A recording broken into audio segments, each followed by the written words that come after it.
Thank you. Good morning, everybody. Thanks for joining us this morning to look at the adult care and the lead adult care worker apprenticeship programs. So just wanted to talk you through what the purpose of today is and what we're going to cover. So we're going to have a look at the on-programme element of the apprenticeship program. We're going to look at the assessment gateway. We're going to look at endpoint assessment.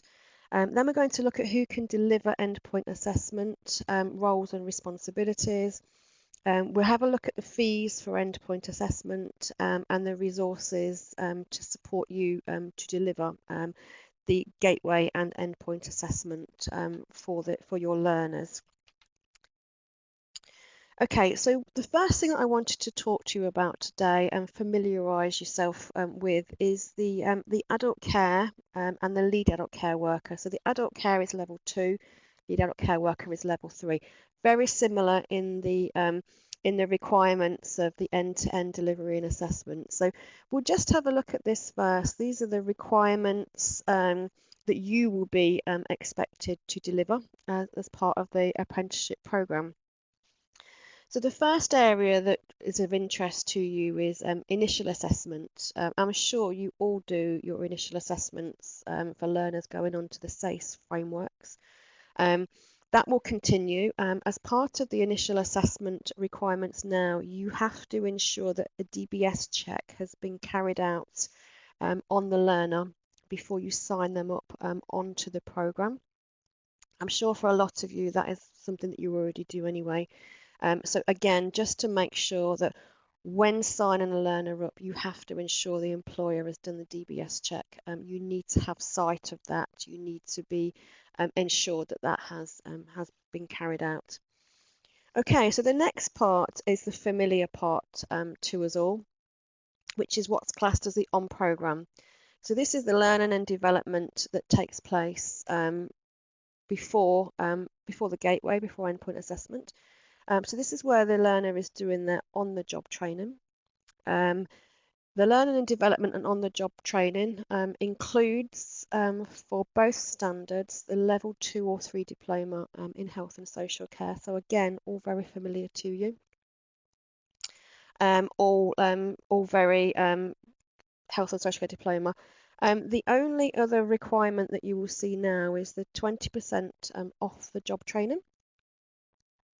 Now, that's always kind of been around within the SACE frameworks, within the guided learning, non-guided learning, etc., etc.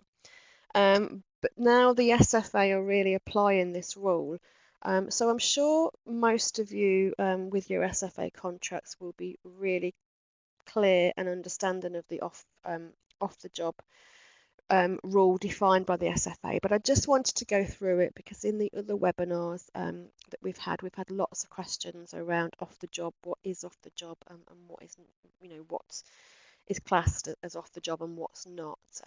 Just going back to the off the job training requirements. So the SFA in their guidance define off the job as learning which is undertaken outside of the normal day-to-day working environment and leads towards the achievement of the apprenticeship. This can include training that is delivered at the apprentice's normal place of work, but must not be delivered as part of their normal working duties. Okay, so they need to have time away from work. And I know traditionally we assess, particularly if we go into the workplace and we observe the learner, we follow them around, or we sit in a quiet corner, ask questions, etc., etc. That's not defined as off-the-job training because that's within their normal work environment. So the off-the-job training must be directly relevant to the apprenticeship or the standard and could include the following: the teaching of theory, for example, lectures, role-playing, simulation exercises, online learning, practical training, shadowing, mentoring, industry visits and attendance at competitions, learning support and time spent writing assessments and assignments. So that's all defined as off the job, but it can't be done outside of the apprentice's normal working day. Time has to be set aside during their working day. Now, traditionally in some trades, learners will go on day release to college For this sector, that's just not really the norm. Employers are loath to allow learners out of the workplace for a couple of hours. So asking them to release a learner for a day is quite a struggle, really. So it's going to be interesting to see how you will work that off-the-job training requirement, and it will be the SFA. It is a requirement, and they will be looking at it as part of your contract.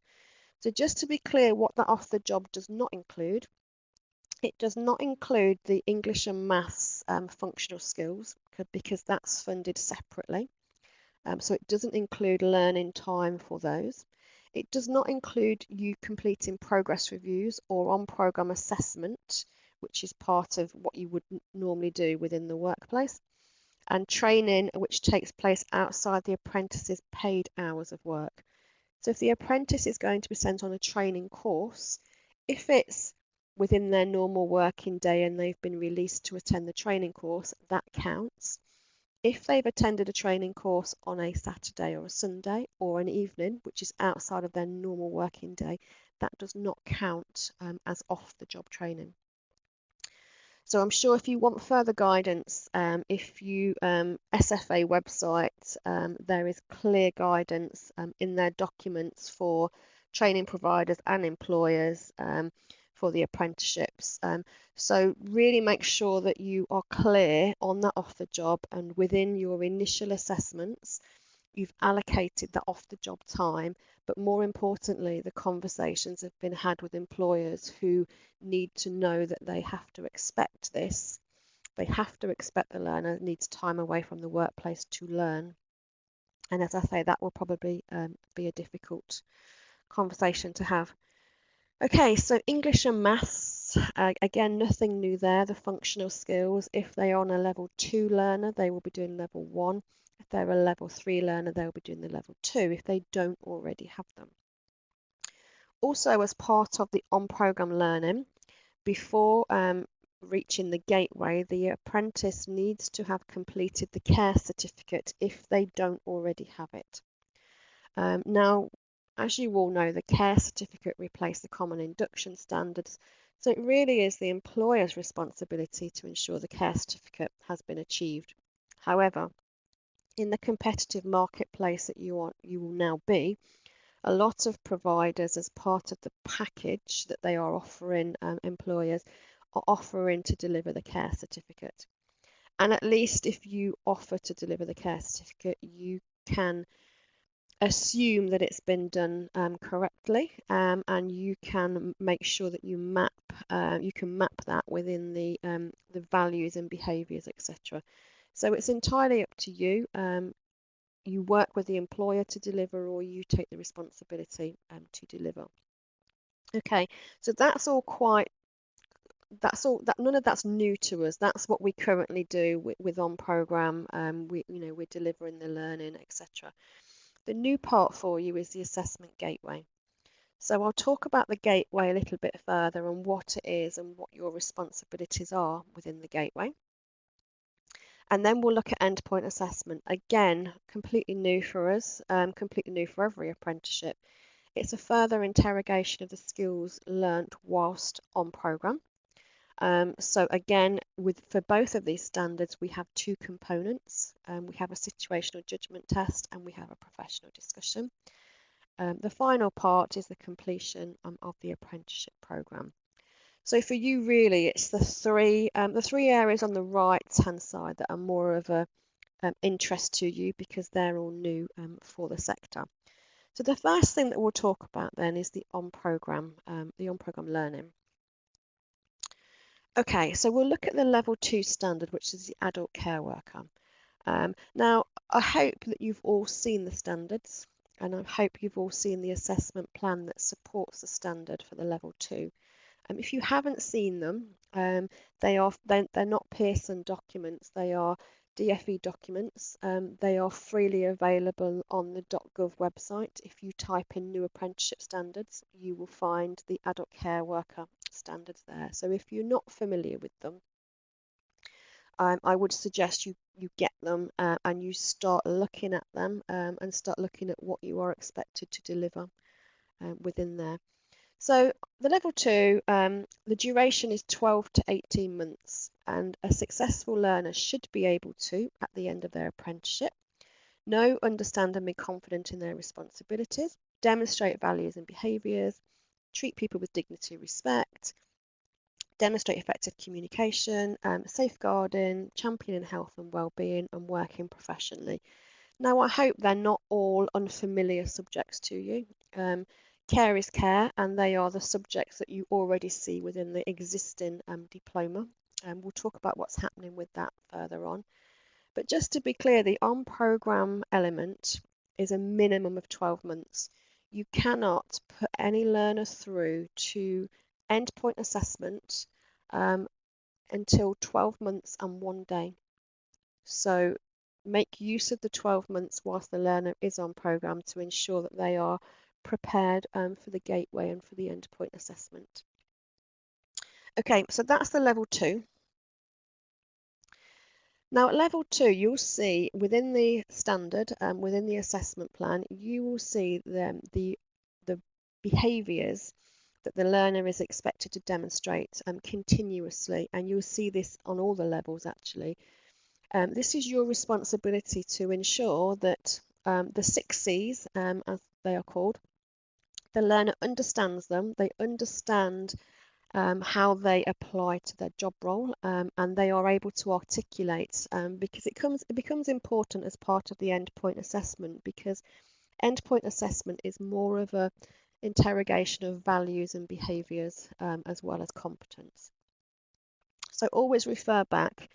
If you're doing an observation or discussion with a learner, always ask them to reflect which of their values that they demonstrated during that assessment or whatever. So you've really got to make them be familiar with these, really try and make sure that these 6 C's become almost like their Bible. They're able to talk about them all the time and able to reflect.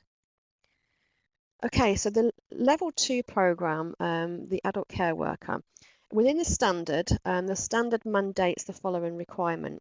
It mandates that the learners do the level 2 diploma in health and social care. The employer group who put together the standards value the qualification, and they feel that it should be retained within the apprenticeship program. Now, if you are delivering other apprenticeship programs, you will be familiar that moving forward with the new standards, there is no mandatory requirement for a qualification in any standard. However, the adult care trailblazer group and the employer group argued that for this sector, it's vitally important that we retain the qualifications. Now, I'm sure most of you know that the level 2 diploma in health and social care expires in December 2017. Now, we are working to replace that qualification.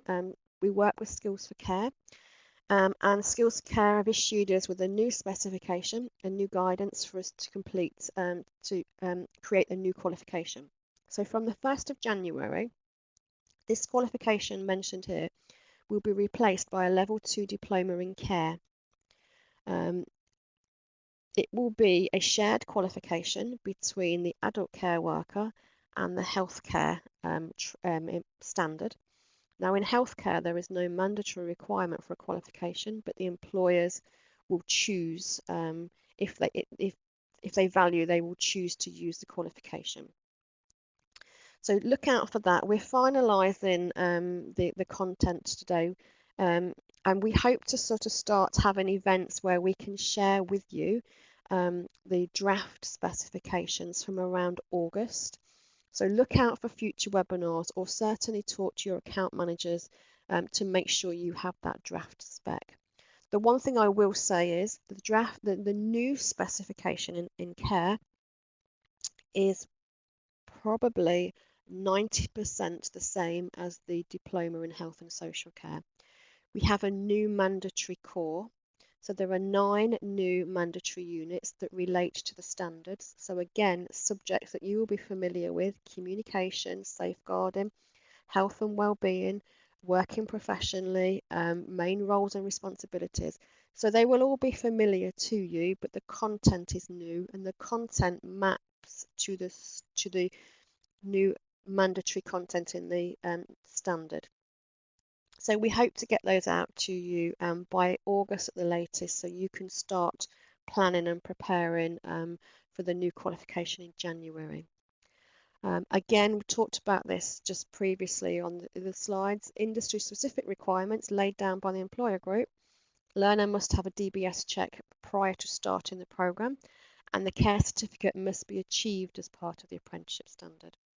On programme learning, maths and English at this level is level 1 functional skills.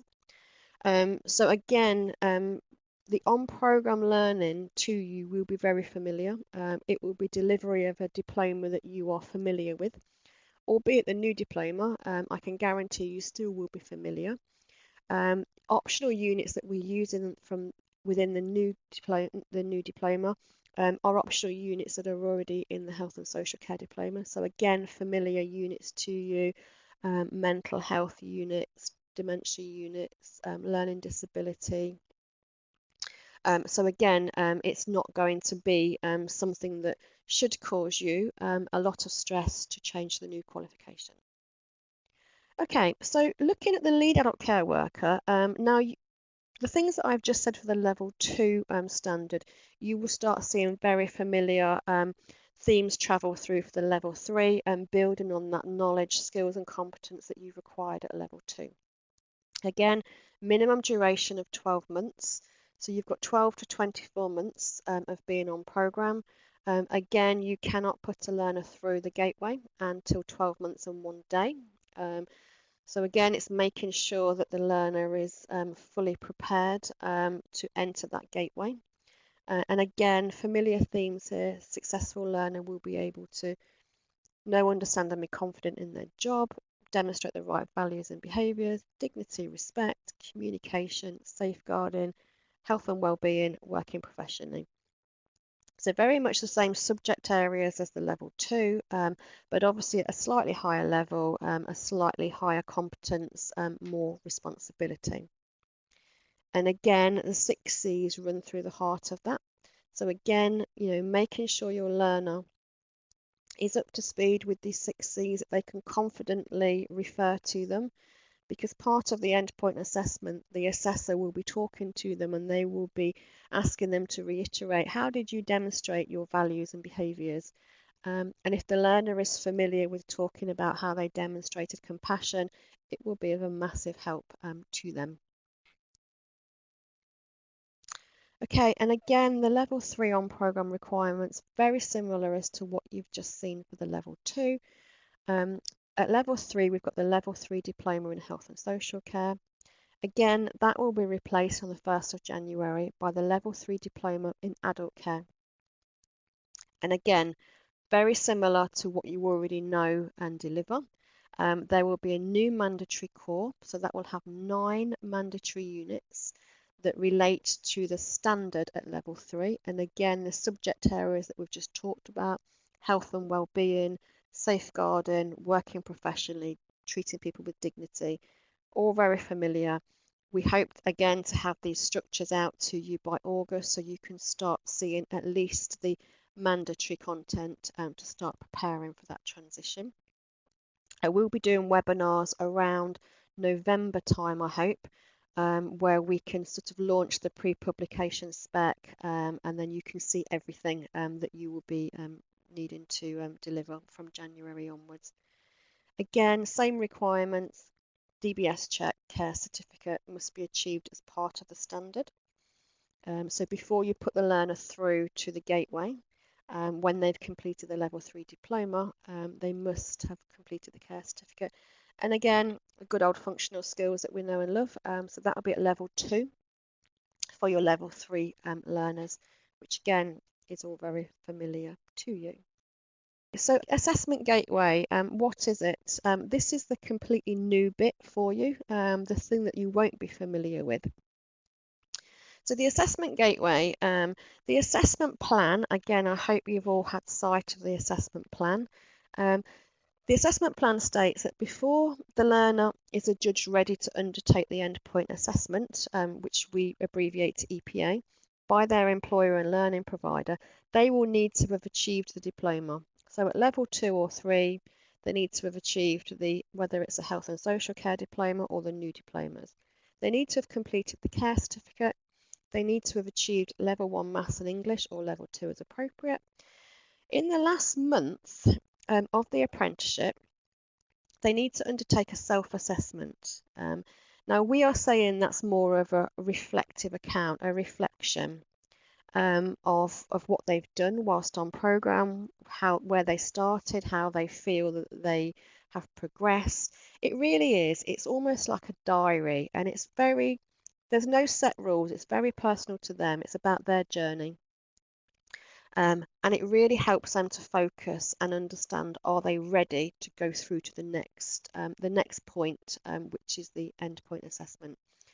Now that will be submitted to the independent assessor to help him or her prepare for the professional discussion. So they'll be able to draw on what the learners said in their reflection, how when they first started, they weren't able to communicate effectively with people. However, by demonstrating their values and behaviours, they're more confident and they're able to demonstrate compassion, whatever it is, that they write in this self-assessment, reflection, diary, whatever we want to call it.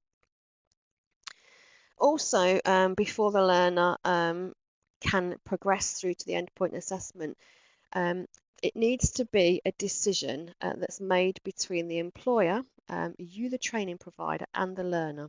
Because at that point, what you're saying is that the learner, you believe that all of their knowledge, skills, and behaviours that they're required to attain the apprenticeship.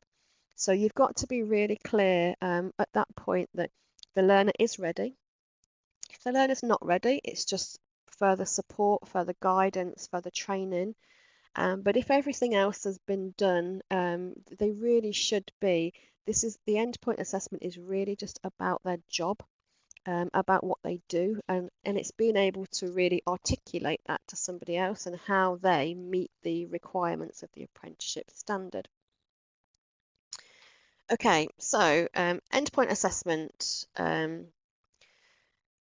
So the endpoint assessment, so there's a register of apprenticeship training organisations who have been deemed as suitable to conduct independent endpoint assessment on an apprentice and be in receipt of public funds. So very much like the process that you go through with the SFA to get your adult skills budget, you have to go through a process and demonstrate that you are competent and capable. Any organisation who wishes to offer endpoint assessment has to go through that process. So we've been through that process for the level 2 and 3, the adult care worker and the lead adult care worker standard. We have been deemed, judged appropriate, that we have the relevant skills to conduct endpoint assessment. So what you need to be really clear on is within your apprenticeship programme that you only use an organisation who is on that register. They are the only people who are allowed to conduct the endpoint assessment for any standard that you wish. So you need to be working with your employer to select an organisation from the register to conduct your endpoint assessment. As I say, Pearson are on that register to deliver endpoint assessment for the level 2 and 3. When the level 4 and 5 standards are approved, we will go through the same process to ensure we can offer progression opportunities for all of the learners. So just a little slide really about the roles and responsibilities, and I know that you will all have access to these slides, so you are welcome to keep them and use them if you want to for internal training in your organisation. So just a summary. So the employer who you will now need to be heavily involved with on this learner's journey. So the employer's responsibility is to agree that a candidate is prepared and ready for that endpoint assessment. So you need to have clear conversations with the employer from your reviews, update, that learner is ready, that learner is not ready, they need further further support. They may be feeling a little bit vulnerable and nervous, particularly if English isn't their first language. They may feel they're going into a situation that is unknown to them and it nerves them. So really have those clear conversations. Now, you will have learners who have completed all of the on-program requirements. You will have some learners who you know straight away, within days, weeks, are ready for endpoint assessment because they're confident and they're not, they're feeling quite sort of confident and happy about it. You'll also have learners who are not feeling happy about it, who are feeling, as I say, a bit vulnerable, a bit scared of what's going to happen to them. So you need to make sure with the employer you have those clear conversations with the employer. Who is ready, who needs further support, etc. Because what you really don't want to do is push a learner to go through to that end point and they're really not ready and they fail, because that's really not what anybody wants. And the better prepared they are, the more familiar they are with what will happen to them, the better chance they have of achieving the overall apprenticeship. Now, the one thing that the employer can do is that part of the endpoint assessment is professional discussion.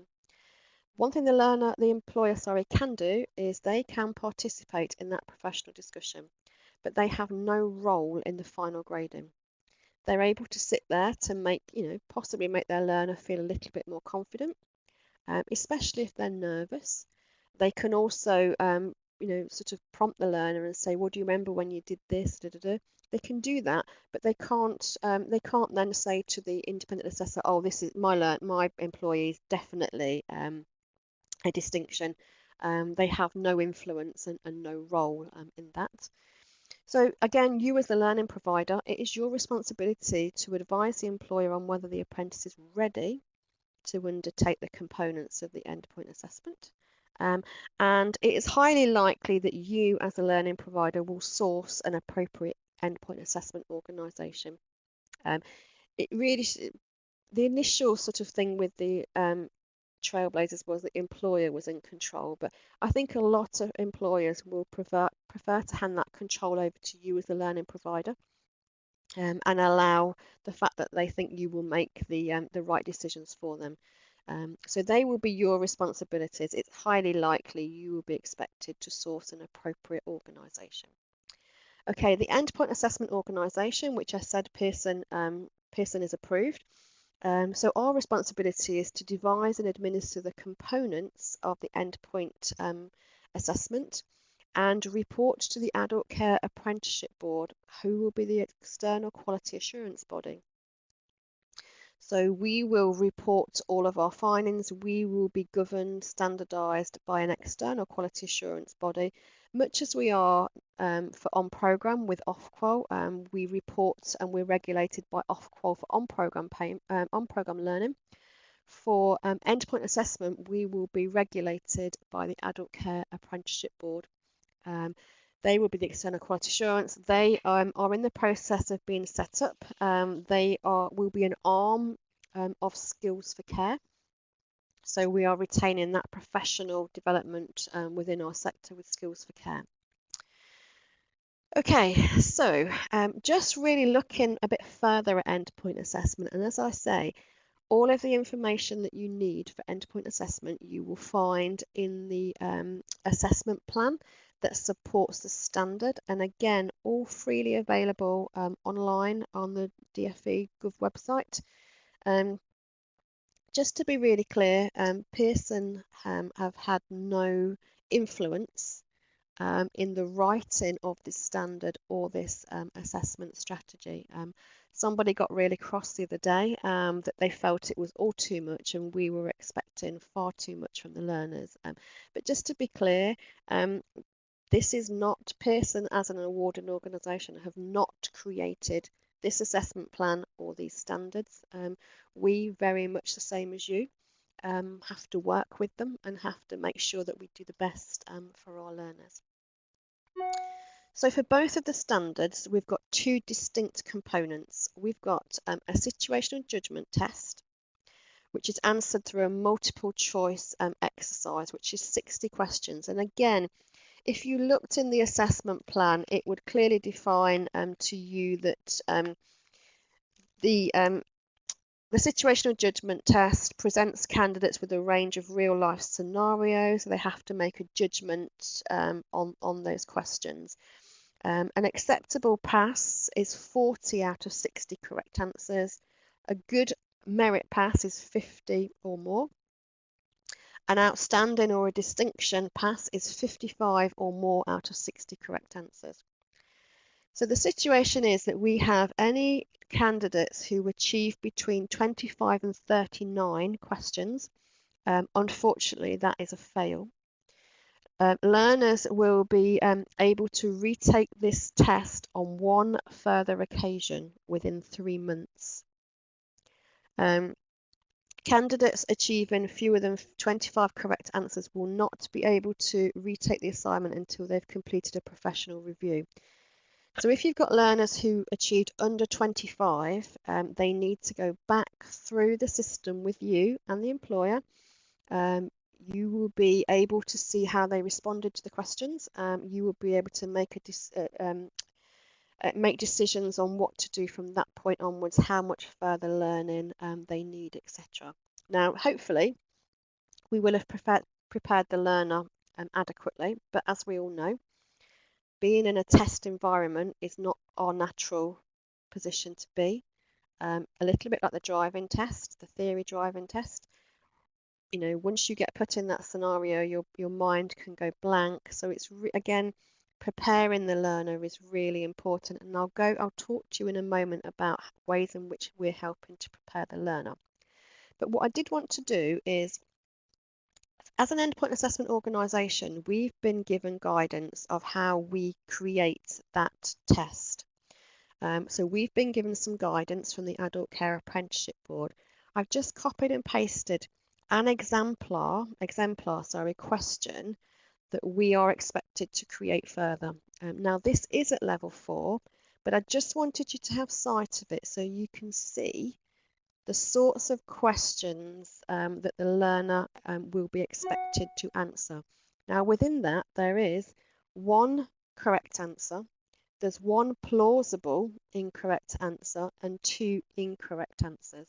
So it's the plausible incorrect answer that we really need to look out for. So I'm just going to give you just 2 or 3 minutes to look at the exemplar question and just really have a think about that, and was it what you expected and how you think it's going to work. Okay, thank you. Okay, so hopefully that's given you all enough time just to have a look at that and realise that the situations won't be too unfamiliar in a care setting. Obviously, the exemplar that we've been provided with is for a level 4 learner. Now you can imagine at level 2 the test will be more relevant to a level 2 learner, but that's what the learner's going to be presented with. That's probably a little bit for my thinking. If you've got 60 questions in 60 minutes, it's quite a long question. So we're hoping that the questions will be a little bit more succinct in the information that allows them to make a quick decision of what the right course of action is, what the right values and behaviours are. So that's really what the situational judgment test will look like. It will be through a multiple choice exam online. All of our test conditions, exemptions, etc. that are already in place for learners, whether they're doing functional skills or whether they're doing the online version of the preparing to work in health and social care. All of those will apply. We do not want to disadvantage any learner in any way. So any dispensations that are required, you need to make sure that we are aware of those. If you have to be with the learner to read the question, etc., etc. As long as it falls within our current guidelines. for testing our learners, those will all apply. So do make sure that you are aware, particularly if you have learners with special requirements. The second part of the endpoint assessment is a professional discussion.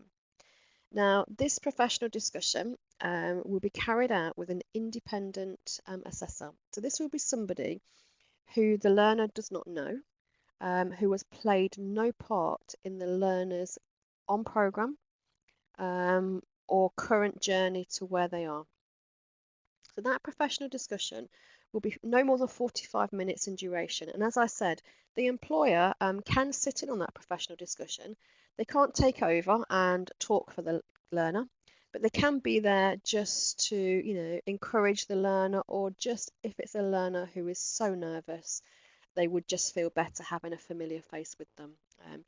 The purpose of this professional discussion is really not to trip the learner up. Nobody is trying to, it's not like a job interview.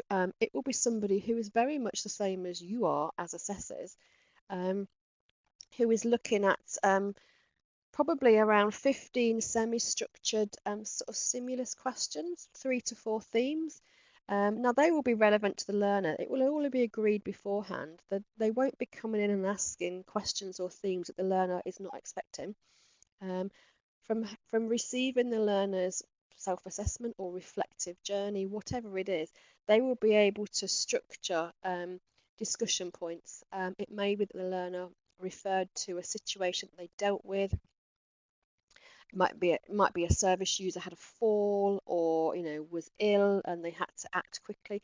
So it might be something around those that then the independent assessor will draw on that and say, tell me more, explain to me, how did you feel, how would you behave, what did you learn, how would you behave differently, what values, behaviours did you demonstrate? Again, going back to those 6 C's, where the learner needs to be really clear that they can articulate how they demonstrated care, compassion, how they communicated. It may be that they had to call an ambulance, etc., etc. So it's really meant to be a professional discussion, and it's around their job. It's not, there's no curveball of questions being something that the learner would not know. The learner is there talking about their job, talking about things they have done, and how they felt, etc., etc. Now, the situational judgment test, the learner is allowed one resit. There is no resit opportunity for the professional discussion.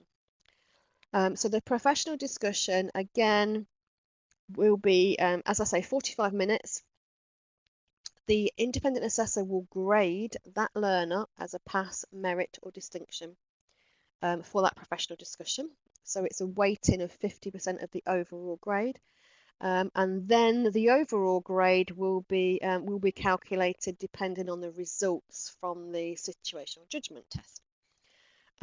As I say, a learner cannot retake the professional discussion, but the employer group are really keen to emphasise that a learner shouldn't fail the professional discussion because they are talking about themselves. They're talking about themselves in their job role, and it's their opportunity for them to showcase how good they are, how proud they are to work in that sector. So it really shouldn't be something that they should fail. I'll go on in a moment to talk about resources that we're going to create to support you, to support the learner, to prepare for that professional discussion. Okay, so just really talking about the fee to provide both components. We've worked really hard to allocate a fee to this that is within the 20% allocation of the funding cap. There are lots of things we've had to consider within this fee. So the fee includes a mandatory payment per learner to the adult care, which is the EQA board. Now that's not per learner sampled, that's per learner who is carrying out endpoint assessment. The figure has not been approved yet, but it's around £40 to £50 per learner. So we've had to factor that in to the endpoint assessment cost. We've also had to factor in all the costs of training and standardisation for independent assessors to ensure we comply with the EQA board. They have very set requirements for how often standardisation needs to be carried out and what training the person needs to go through. So our figures for the level 2 and the level 3 are £600 per learner. So what I would suggest is that you speak to your account manager, because what we can also look at is partnership arrangements. So if you, as an FE college or a PTP, have another like-minded FE college PTP who work the same as you, have around the same kind of numbers, we could look at a partnership arrangement where we train and standardise your staff and their staff, and you both carry out the endpoint assessment, the professional discussion on each other's. We assume overall responsibility for that. We adhere to all of the adult care EQA board, and we assume overall responsibility. Standardisation and training is our responsibility, and we report back all of the endpoint assessment results to the EQA board. So please have a chat with your account manager, and also in a sense of the fee per learner, you need to look at, don't call us in to do one learner. If you could get a maximum of 3 learners together on one day for professional discussion, again, that will help you manage the costs of calling us in to maximise what we can do in one day. So do make sure you talk to your account managers about what we can do to support you in those costs. Okay, the other thing that we're working on at the moment is about resources to support you as trainers, learners who are going to be taking the endpoint assessment. Now these should be available from the summer.